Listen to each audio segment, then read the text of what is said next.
আসসালামু আলাইকুম। অনেকেরই এই ইনকিউবেটরের কন্ট্রোলার সেট করা নিয়ে অনেক ঝামেলা হয়ে থাকে।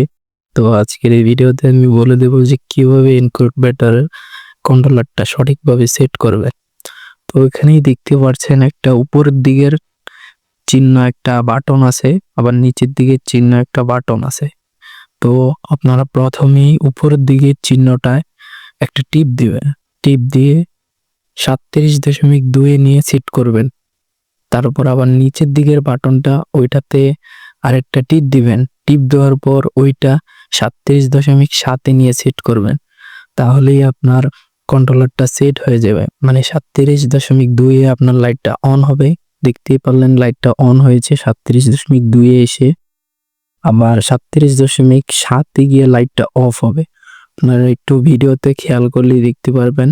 এই যে এখনই লাইটটা বন্ধ হবে 37.7 হলে। এই যে দেখতেই পারছেন লাইটটা আবার অফ হয়ে গেছে। তো এভাবেই কন্ট্রোলারটা সেট করবেন।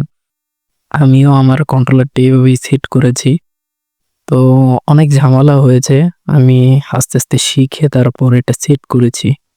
তো আপনারাও চাইলে পারবেন। এই যে এই তাপমাত্রা নিয়ন্ত্রণের এটা আপনারা সেট করবেন 50 থেকে 65 এর ভিতরে সেট করবেন। যাতে ভিতরের তাপমাত্রাটা এরকম থাকে। তো 50 থেকে 65 সেট করবেন। এর ভিতরে সেট করবেন। এটার প্রথম 14 দিন এরকমই থাকবে তাপমাত্রা। পরে যে সময় হ্যাচিং ডে হবে, হ্যাচিং ডেতে আপনার তাপমাত্রাটা একটু বাড়িয়ে দিতে হবে। ভিতরে পানির পাত্র আরেকটা দিতে পারেন। তাহলে তাপমাত্রাটা আরেকটু বেড়ে যাবে। তো এটা 60 থেকে 70 করে দিবেন যখন হ্যাচিং ডে চলবে।